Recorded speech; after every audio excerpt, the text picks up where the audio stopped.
आपल्या देशातला कुठलाही नागरिक खेळ या विषयाला कधी राजकारणामध्ये उद्धव ठाकरेंच्या भूमिकेला मान्यता देणार नाही। खेळाडू उत्तीर्णच खेळला पाहिजे याकरता ही सर्वांचीच भूमिका आहे। आणि त्यामुळं मला असं वाटतं की उद्धव ठाकरे हे आधी त्या गोष्टीचं उत्तर दिलं पाहिजे ज्या उद्धव ठाकरेच्या रॅलीमध्ये पाकिस्तानचे झेंडे फिरत होते, पाकिस्तानचे झेंडे त्या ठिकाणी फडकवण्याचं काम झालं होतं, याचं उत्तर उद्धव ठाकरेंनी दिलं पाहिजे।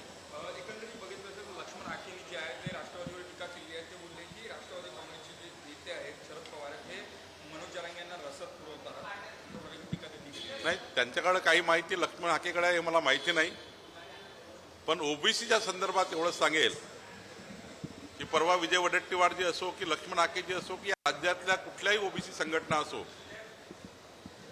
महाराष्ट्र सरकारची भूमिका, आमची भूमिका ही ओबीसी समाजावर कुठलाही अन्याय होऊ द्यायची नाही, ओबीसीचं कुठलंही आरक्षण कमी होणार नाही याची काळजी महाराष्ट्र सरकार घेत आहे, माननीय मुख्यमंत्र्यांनी घेतलेली आहे। आणि त्यामुळं जर कुणाला काही या संदर्भाने चर्चा करायची असेल तर चर्चेकरता महाराष्ट्र सरकार आणि स्वतःचा मी कॅबिनेट सब कमिटीचा चेअरमन असल्यामुळं, अध्यक्ष असल्यामुळं या विषयावर चर्चा करण्याची माझी तयारी आहे।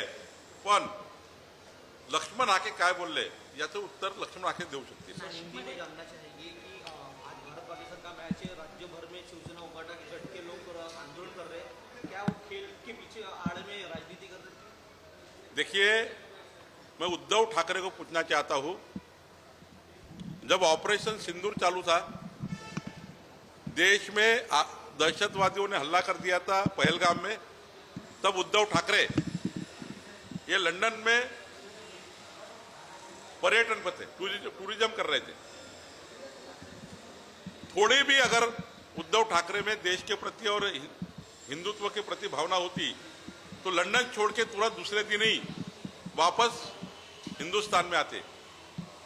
जिस प्रकार से हमारे प्रधानमंत्री ने पाकिस्तान में घुसकर दहशतवादियों को खात्मा किया, हमारे सैनिकों को जिस प्रकार से बल दिया है, हमारे सैनिकों ने जिस प्रकार से ऑपरेशन सिंदूर और ऑपरेशन महादेव किया है, और उसको लेकर उद्धव ठाकरे क्रिटिसाइज कर रहे जो पर्यटन के लिए लंदन में बैठे थे।